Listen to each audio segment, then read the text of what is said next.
Salut à tous, j'espère que vous allez bien. Bienvenue dans cette nouvelle vidéo depuis la porte de Versailles à Paris, Hall 1 plus précisément, où j'ai pris un petit peu de hauteur pour vous parler de ce qui se passe juste là derrière moi. Il s'agit du salon de la Paris Games Week, ce salon dédié aux fans de jeux vidéo. C'est le restart en 2022 après des éditions qui pour des raisons sanitaires ont dû être annulées, n'ont pas eu lieu. Un salon cher au cœur des amateurs de jeux vidéo justement. Et pour nous en parler, on va retrouver Nicolas Vignol qui va nous expliquer comment cette édition 2022 se profile, qu'est-ce qu'il faut en attendre, combien de visiteurs sont prévus, etc. Bref, est-ce que ça vaut le coup dès maintenant de craquer et d'acheter votre place? C'est parti, on va retrouver donc Nicolas Vignol. Bonjour Nicolas. Bonjour. Merci beaucoup de prendre du temps pour répondre à mes questions. Parce que vous êtes délégué et à la fois aussi directeur du salon, délégué du CEL et directeur du salon ici de la Paris Games Week. Ouais, exactement. Voilà, c'est le CEL qui organise la Paris Games Week, donc j'ai la double casquette. Exactement. Alors qu'est-ce qui vous a remotivé cette année à procéder à ce que vous appelez le restart?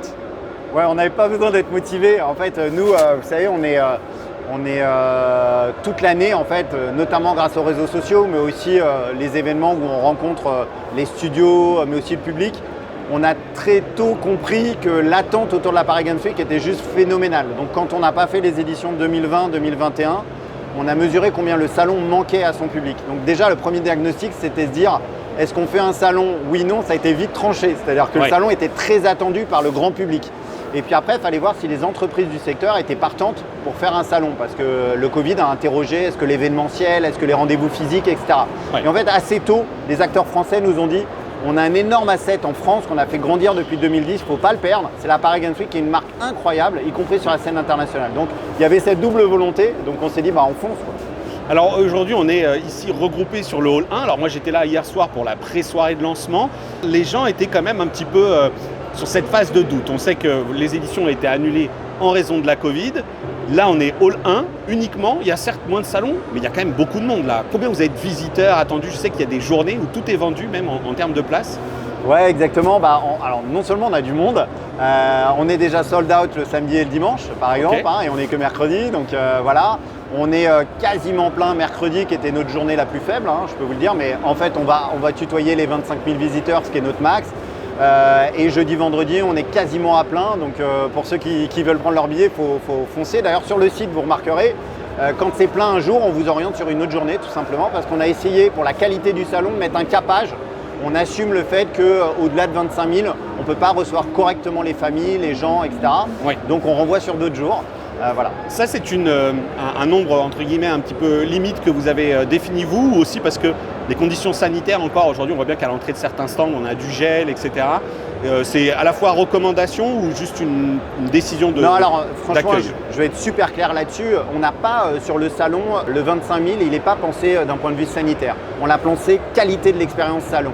On a tenu compte en 2021, quand on a phosphoré sur cette édition, on a eu le temps, on s'est dit pour mieux accueillir les publics, on avait tout un retour d'expérience, notamment des parents qui ressortaient du salon un peu rincés, fatigués, etc. Donc nous on s'est dit la qualité d'un salon, ça passe par l'espacement, on assume ça, des zones de repos, il y a toute une zone avec des poufs, vous pouvez vous poser, vous reposer, etc. Et il faut un nombre de visiteurs par mètre carré qu'il ne faut pas dépasser. Et donc le 25 000, il est réfléchi par rapport à l'espace au sol. Il n'est pas par rapport au sanitaire. Okay. Et puis, on a voulu sur les stands quand même se mettre au standard pour rassurer les gens aussi, nettoyer les manettes, nettoyer les consoles. C'est ce qui est fait sur le salon, ne serait-ce que parce qu'on est encore dans un environnement un peu anxiogène. Donc voilà, on a fait un combo entre...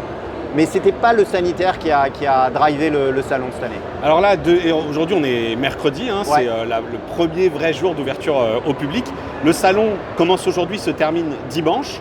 Vous avez évoqué le nombre de visiteurs attendus. Comment ça se passe cette fois-ci de la part des exposants qui sont là? Est-ce que c'est une édition où vous avez dû un petit peu aller les draguer, entre guillemets? Est-ce que beaucoup, pour l'essentiel, étaient partants et bien partants? Comment ça s'est passé? Ouais, je vais revenir sur les deux aspects de votre question. Juste, ce qui est important à comprendre, c'est qu'un salon comme la Paris Games Week, un salon de cette taille-là, qu'elle soit sur un hall ou 3 halls, c'est 6 à 7 mois avant le salon qu'il faut décider. Et donc, en fait, une fois que vous avez compris ça, c'est pas du tout que les entreprises du jeu vidéo décident de prendre moins de mètres carrés dans la PG. On pouvait faire une PGW à 3 halls. Oui. Et je vois parfois sur les réseaux sociaux, mais pourquoi n'ont-ils pas fait 3 halls? C'est qu'il y a 7 mois, au milieu du Covid, de prendre la décision financière de prendre 3 halls, c'est pas la même risque financier que de prendre un hall. Donc ce qu'on s'est dit, c'est on relance le salon avec une restart sur un hall, mais c'est le CEL qui a pris cette responsabilité de le resizer, le salon. C'est pas les boîtes. Les boîtes étaient prêtes à faire 3 halls. Aujourd'hui, mais vraiment, je vous prie de croire, on faisait une scène e-sport. Il y avait K-Corp, Team Vitality, les grands groupes qui prenaient tout le hall 3. On faisait la PG. Mais il y a 7 mois, quand j'ai appuyé sur le bouton, c'était facile de le dire aujourd'hui, il y a 7 mois, c'était plus compliqué. Donc on a joué modeste pour sauver la marque, sauver le salon. Et puis l'année prochaine, dans 2 ans, on rallumera la très grande Paris Games Week. Voilà, ça c'était important de le savoir. Bien sûr. Alors donc là, ça effectivement, on le voit, vous êtes sold out sur certains jours. Donc côté exposant, plus précisément, on retrouve les grands. On voit qu'il y a effectivement du Capcom, du Sega. Là, on les voit juste derrière vous. Il y a du Microsoft, il y a du PlayStation. Ça s'est globalement bien passé sur l'intégralité de ces gros acteurs. Ils étaient partants de toute façon. Ouais, vraiment. Alors nous, déjà, les 3 gros constructeurs mondiaux. Premier salon post-Covid qui a les 3 constructeurs mondiaux. Il faut quand même le dire. Il faut être un peu fier pour la France.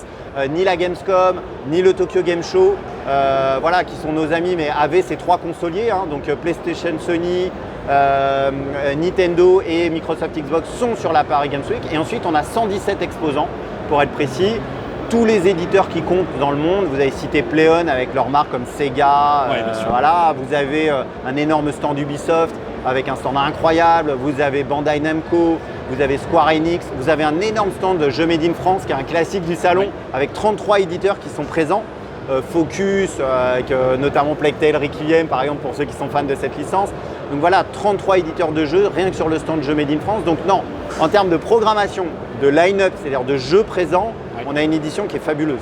En tout cas, moi je suis venu avec mes enfants et eux ils sont quelque part par là, complètement en transe parce qu'effectivement il y a des journées, même des programmes à ne pas manquer. Si vous deviez en citer quelques-uns, lesquels seraient-ils justement dans les gros rendez-vous de cette Paris Games Week? On a notamment une scène, c'est une nouveauté de cette année, une grande scène, la scène Paris Games Week avec la Fnac. On a plus de 15 heures de live sur cette scène et s'il y a un truc à pas manquer, on a les demi-finales de League of Legends qu'on accueille à la Paris Games Week et on a notamment la chance, parce qu'en quart de finale ils se sont qualifiés, on a les 2 plus grandes équipes actuellement de l'e-sport français. C'est un coup de bol pour nous organisateurs. Donc samedi on aura la K-Corp avec ses fans incroyables qui vont venir faire du bruit. Donc ça c'est fantastique, samedi après-midi. Et puis le dimanche on a Team Vitality, je ne les présente plus. Mais ils sont connus à l'international, la petite abeille. Donc ça, c'est un temps fort quand même pour notre salon. Ça va être génial. Et puis sur le stand Ubisoft, toujours de l'e-sport, la finale samedi matin de la Six Open Cup sur Rainbow Six, qui est aussi quelque chose qui va être incroyable, super sympa. Donc voilà, pour les enfants, il y a quand même de quoi l'e-sport. faire. Et moi, je ne peux que recommander, parce que je l'ai testé, j'ai fait une vidéo sur le sujet, d'aller faire un tour sur l'EVA, l'arène, où effectivement l'EVA VR qui est assez dingue, assez immersif. C'est vraiment une expérience très très cool. Je voudrais juste qu'on termine du coup quand même sur le paysage au sens plus large. On sait que le jeu vidéo se porte tout de même très très bien. Vous avez quelques chiffres à nous communiquer, ne serait-ce que par rapport au monde, à l'industrie de la musique, du cinéma par exemple? Ouais, le jeu vidéo, je confirme, va très très bien et c'est une industrie grandissante. C'est aussi pour ça qu'il y avait autant de ministres hier, c'est une parenthèse. Les pouvoirs publics ne s'intéressent pas aux jeux vidéo autant pour rien. C'est que non seulement vous avez 7 Français sur 10, encore dans notre enquête cette année, qui disent jouer aux jeux vidéo, c'est monstrueux en termes d'intégration dans la société française, 53% qui jouent régulièrement. C'est-à-dire que régulièrement, il faut commencer, on s'approche du passionné. Et donc ça, avec une sociologie qui change aussi, des parents qui ont 35, 40, 45 ans, qui ont eu une première expérience de jeux vidéo il y a 10 ou 20 ans, qui ont remis de la console au milieu du salon et qui sont des fans de jeux vidéo, qui viennent en famille jouer aux jeux vidéo. Donc tout ça, ça fait le succès du jeu vidéo. Un seul chiffre pour finir, 5,6 milliards, c'est le chiffre d'affaires France uniquement. Juste France. Du jeu vidéo, 300 milliards de dollars dans le monde, 5,6 milliards en France. Pour vous donner un ordre de grandeur pour ceux qui nous regardent, c'est 2,5 fois la musique et le cinéma réunis. C'est assez impressionnant. Une toute dernière question, parce que j'imagine que si je vous parle de réalité virtuelle, j'ai notamment évoqué EVA, c'est encore un secteur un petit peu manquant ici. Est-ce que parce que aujourd'hui, à part finalement Meta et son Quest, c'est le gros acteur, il y en a d'autres évidemment, avec Valve, etc., HTC, mais est-ce qu'on peut s'attendre à les voir un petit peu plus débarquer ou est-ce que vous avez un point de vue là-dessus? En tout cas, une explication du pourquoi la VR est peut-être encore un petit peu absente de cette PGW? Dans un clin d'œil, la Paris Games Week, elle reflète quand même l'état du marché et assez fidèlement l'état d'engouement de nos fans et de nos publics. Si la VR n'est pas plus représentée, c'est que c'est encore trop niche pour l'instant. c'est que notre public n'est pas en demande de beaucoup plus de VR à date. Voilà, donc je pense qu'on colle assez bien en réalité à ce qu'est la réalité aussi pour l'instant, en tout cas des usages de la VR. Il y en a, vous avez y compris sur des stands, vous avez cité Eva qui fait un travail formidable sur le sport virtuel, mais vous en avez ici ou là, mais je pense que c'est à la hauteur de ce que ça pèse. Ok, super. Écoutez, merci beaucoup, Nicolas. Merci. Une édition qui s'annonce bien. Vraiment, je suis très agréablement surpris par le monde qui est là sur cette Paris Games Week. Merci encore d'avoir pris du temps. Merci à vous. Merci beaucoup. Merci. Allez, on va terminer cette vidéo qui, je l'espère, vous a plu de présentation de cette Paris Games Week. C'est le restart. C'est vrai que ce n'est pas une édition comme on a pu les connaître pour cette PGW, la fameuse PGW. Où effectivement c'est souvent noir de monde, c'est bondé, mais pour autant c'est quand même une démonstration de la part effectivement du CEL, des organisateurs, pour montrer qu'il est possible de reprendre des salons, qu'il est possible d'organiser cela. Et comme Nicolas Vignol l'a dit, c'est vrai qu'à 7 mois avant les lancements, c'est jamais très évident. Il faut être prudent dans les contextes qu'on connaît. Et donc si vous ne connaissez pas du tout la Paris Games Week, voilà comment ça s'organise. En gros, c'est des fils qui vous mènent à des stands où vous allez pouvoir tester des jeux, alors que ce soit sur PC, sur console, etc. Ici, c'est du Street Fighter et effectivement, vous voyez, les gens font la queue pour ensuite s'affronter directement sur ce dernier opus du jeu.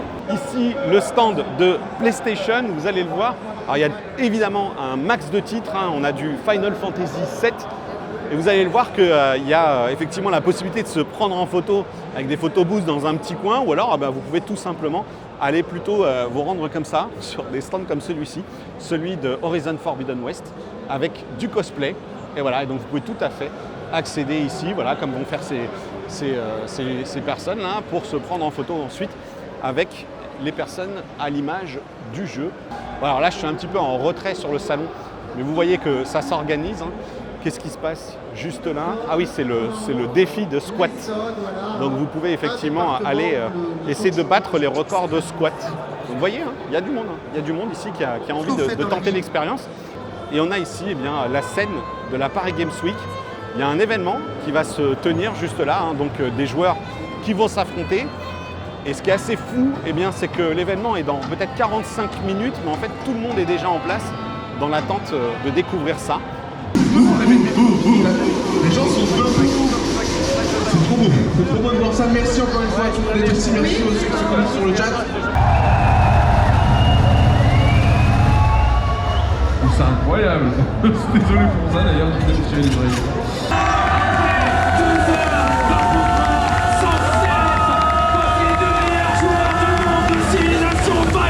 Mesdames et messieurs, pour cette finale grandiose.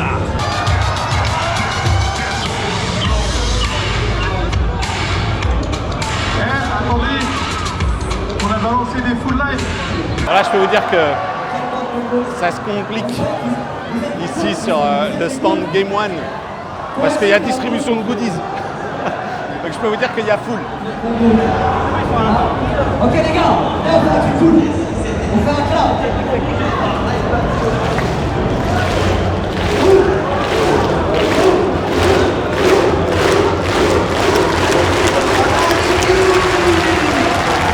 Ça c'est une équipe coordonnée.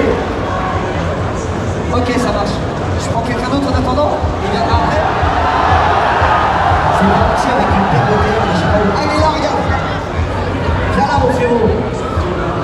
Voilà, j'espère que cette vidéo vous a plu. Si c'est le cas, n'hésitez pas, vous savez quoi faire. Le pouce qui va bien, qui motive, qui fait toujours plaisir. N'hésitez pas à réagir dans l'espace commentaire de cette vidéo. N'hésitez pas aussi à interagir avec moi via les réseaux sociaux. Vous les avez, ils s'affichent juste là. Et vous retrouverez aussi dans la description le lien vers le groupe de discussion Discord où on échange régulièrement.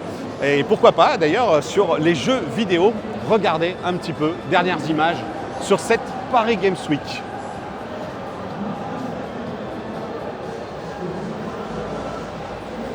Allez, à bientôt pour une prochaine vidéo sur la chaîne. Ciao!